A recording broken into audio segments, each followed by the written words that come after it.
My name's Ken Fisher. Now in this video I want to show you some of the amazing things we can do in Lightroom retouching portrait images.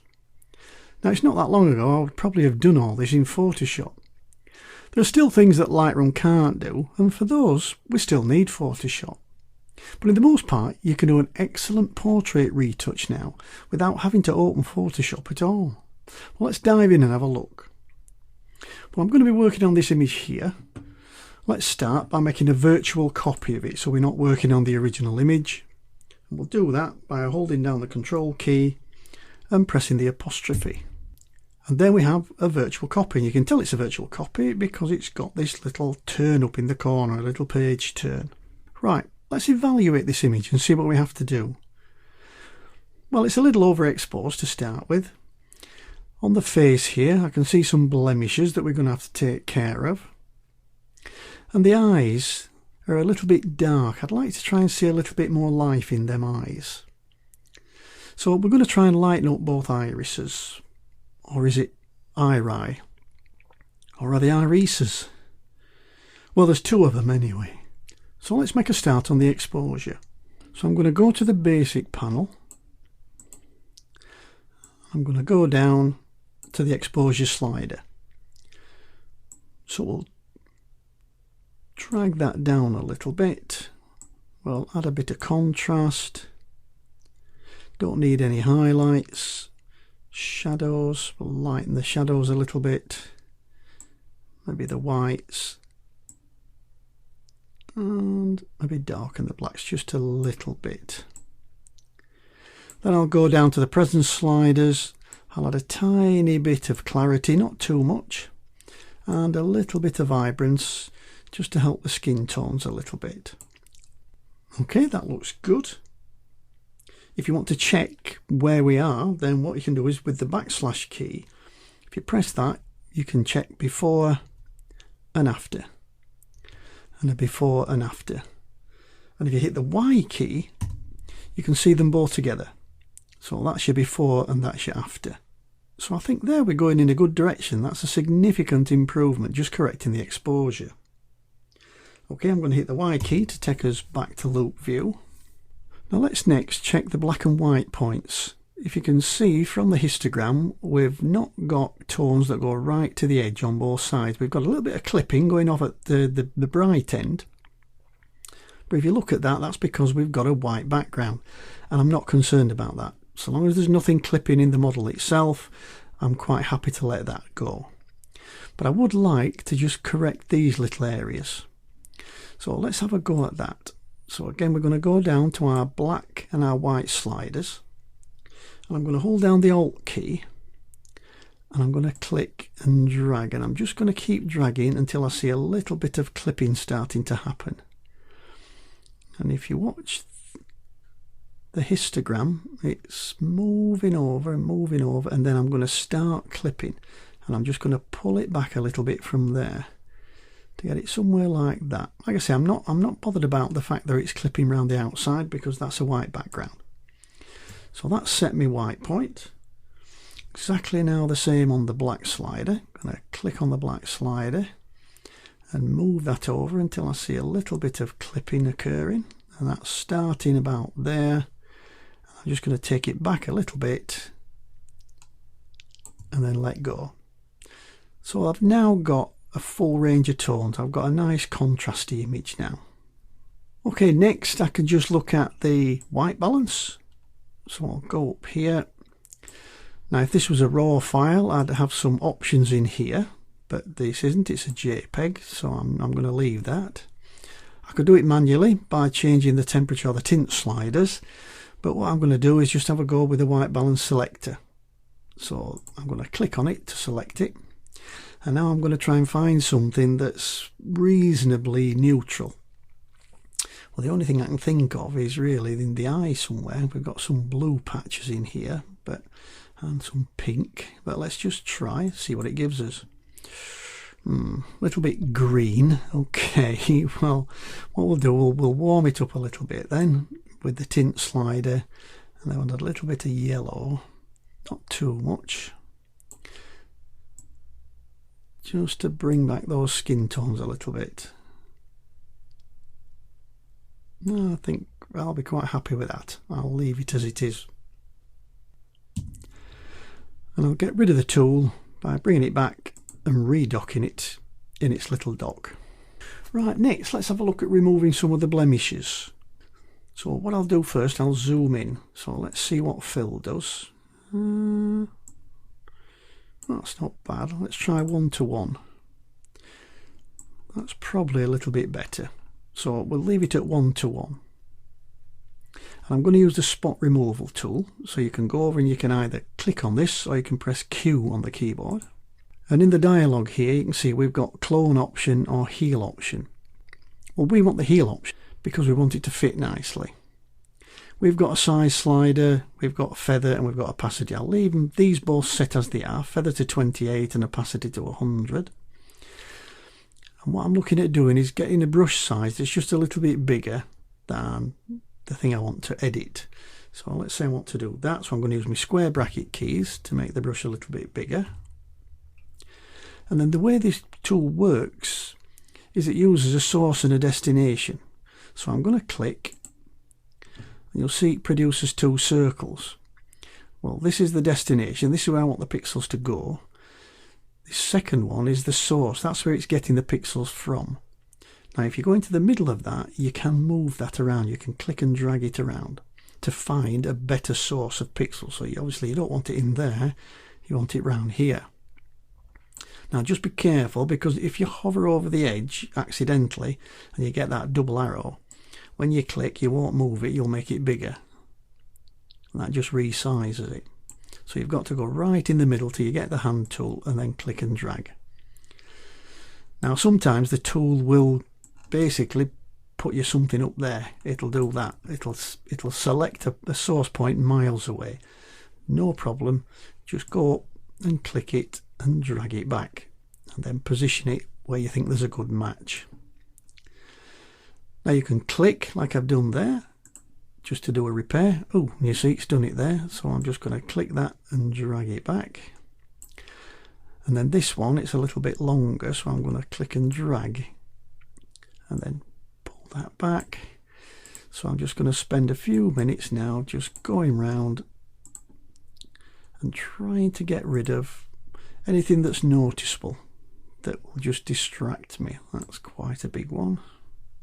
I'm going to press the space bar and get the hand tool to drag, and then I'm going to make my brush a little bit smaller, and I'm just going to go around trying to get rid of all these little distracting blemishes.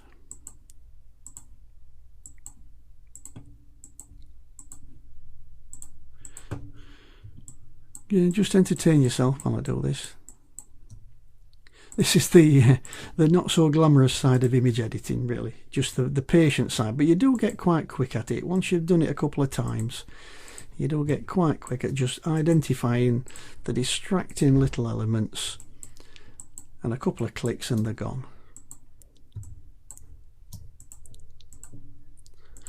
I'll just do a few more. You would probably spend a little bit more time on this than I am. Now all these little dots, they're called the pins. Now sometimes they can be a bit distracting. So what you can do, you can, down in tool overlay here, you've got some options. We've got auto, always, selected and never. Well, if you select never, you never see them at all, which I don't really see the point of, but what do I know? We've got selected, which it just shows you the one selected point. Or we've got two selected points. Or always, it shows you everything. It shows you them always, and it never switches them off. Now the next option is auto. And I prefer this one, because what it does, as soon as you move anywhere over the image, it shows you all the pins. And as soon as you move off the image, they go away. So any time I'm here or I'm at either side, I don't have the pins, or at the bottom in fact. So if they're really getting in my way and I think, well, I just want a quick look, then you just move off and then back on again. And I can just see there's quite a big area there I want to get rid of. And probably one there and one there. Just move around and have a quick look before we finish off. Oh yeah, we've got another one here. And one there and one there, and we'll call that it. I'll just zoom out just to have a quick look. So I'll go on to fill. Now if you want to really have a good look without all those pins on, what you can do is you can press the H key for hide, and that will hide everything. Doesn't delete them, hasn't removed them, it just makes them invisible. So the H key will hide them temporarily for you. So we've made a pretty good job of cleaning up all those blemishes on the face. Let's now have a look at softening the skin a little bit. So I'm going to close down the spot removal tool by pressing Q on the keyboard. Now to do this, I'm going to use the adjustment brush, and you can get to that by clicking on the tool over at the end here, or pressing K on the keyboard. Now I could start from scratch and move all these sliders that you can see here till I get the result I want, but I've already got a preset that I've made before as a starting point. Now the presets are all saved here. Next to Effect, where it says Custom, there's a little drop down arrow. If I click on that, here we've got all the presets that are loaded in. Some came with Lightroom, others I've made. And the one I'm going to look at is called KF Skin Smoothing 100%. I'm going to click on that. And then let's have a look through the sliders. Well, here I've done nothing with the exposure. I've knocked a little bit off the contrast, added a little on the highlights, a little on the shadows, and took clarity down to -100 to give us a nice soft focus effect. I've knocked a bit off the sharpness. Again, we're going to try and just soften this skin to make it look nice and soft. So when I've done that, the next thing I'm going to do is go down to Show Selected Mask Overlay. Now, you either love this or you hate it. Well, I like it actually, and so I'm going to click that to switch it on. And what this is going to do is it's going to show me exactly where I'm painting. And this is important because there's areas where I don't want to paint, like over the eyes and over the lips or the teeth if they were showing. So let's just have a nick down and see what my brush size is. Well, I've got a brush of 2, which is a little bit small. So I'm going to use my square bracket keys to make the brush bigger. And I'm just going to start to paint. And as I paint, you'll see that this red overlay appears. And this is showing me exactly where I'm painting. So it allows me to avoid the eyes anywhere that I don't want to be smooth, which is the lips and the eyes. Let's scroll up a little bit to get to the rest of the skin.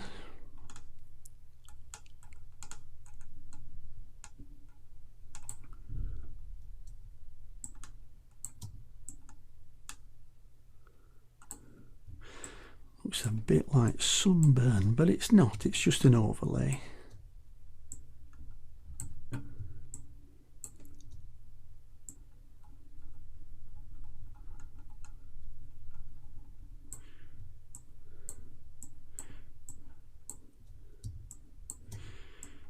Right, I think that's about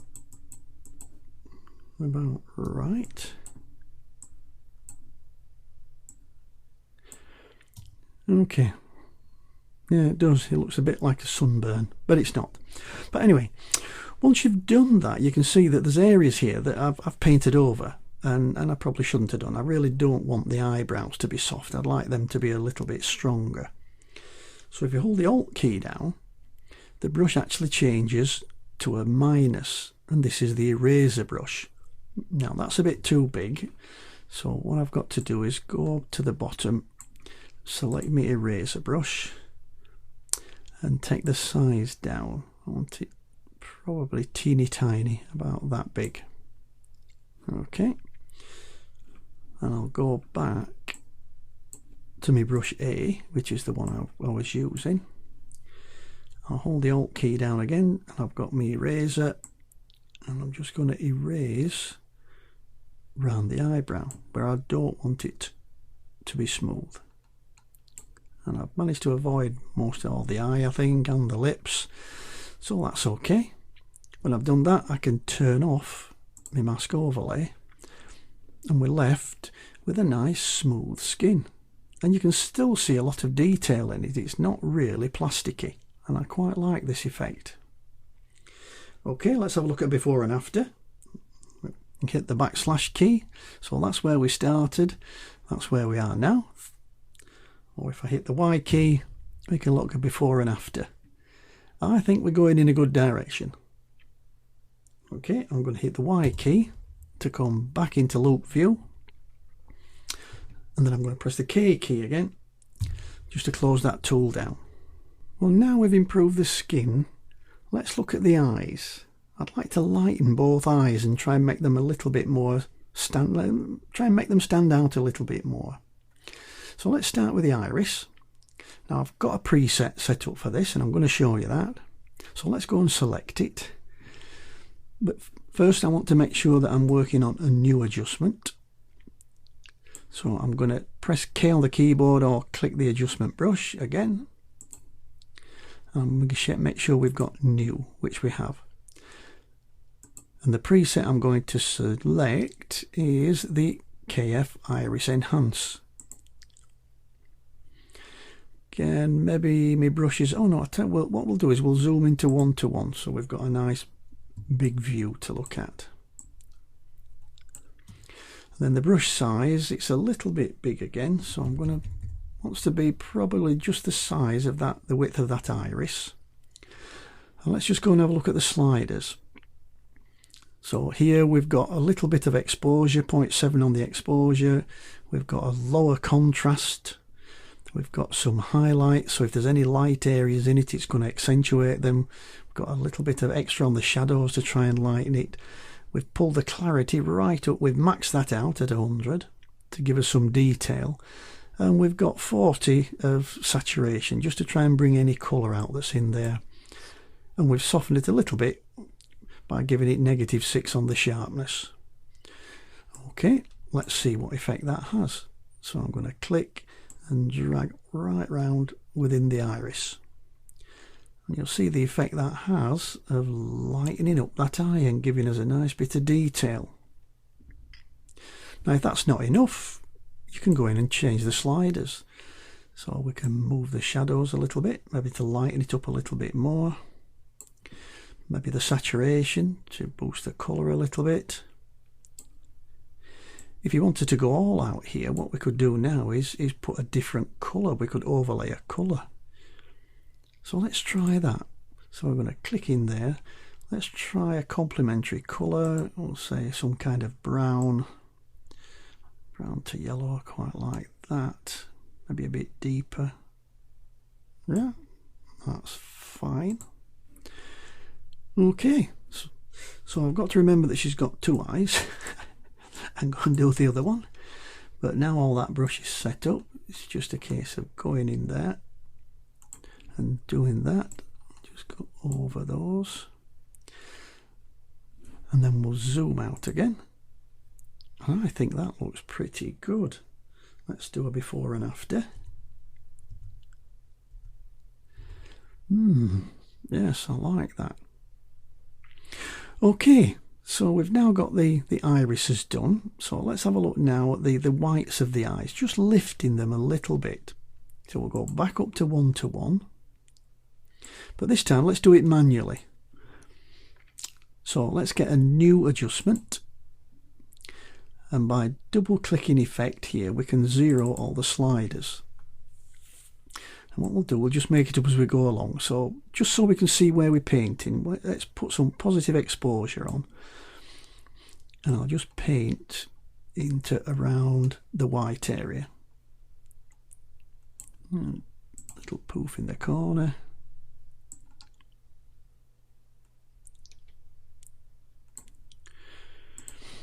Now that's way too much. But what we can do now is, now we've identified where we want to paint, we can drop that off. And then we can try maybe lowering the contrast, maybe just pulling the highlights up a little bit, maybe a bit of clarity. Certainly maybe just drop the saturation just to take some of the redness out of it, and possibly a little bit of sharpness.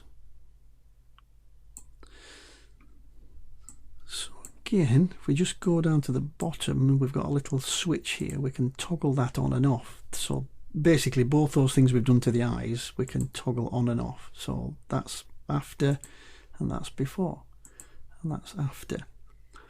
Let's just zoom out to fit and just have a look. Yeah, still a bit too much. Okay, well, what I can do, I'll go back and just drop another little bit off the exposure, because we just want that to be subtle. We don't want laser beam eyes. Right, okay, I'm happy with that. We've got some lovely looking eyes now. Now let's try and add a bit of contrast to the lips.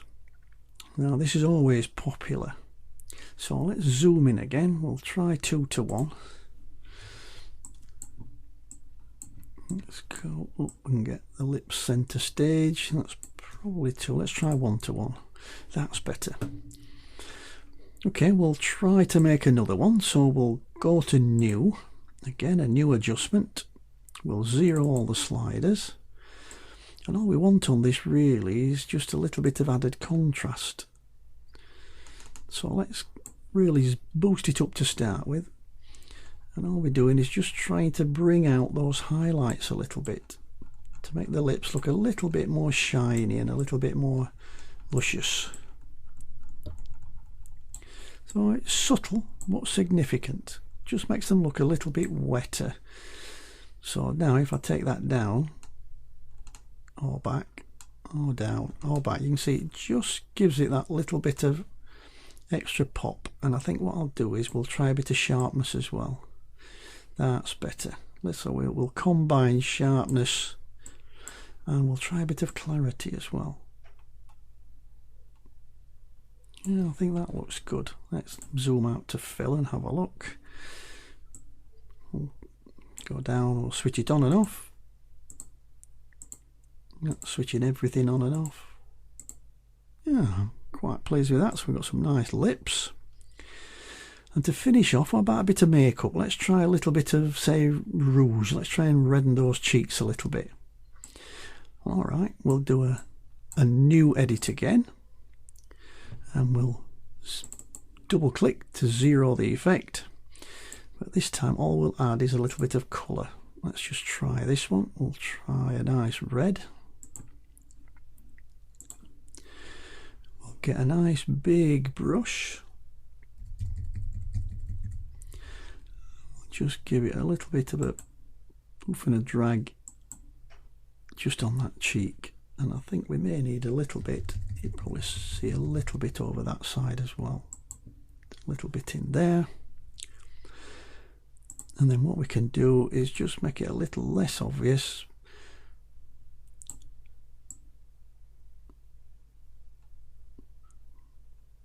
Dragging it down there just to give us a little bit of an effect, a little bit of rosy cheeks.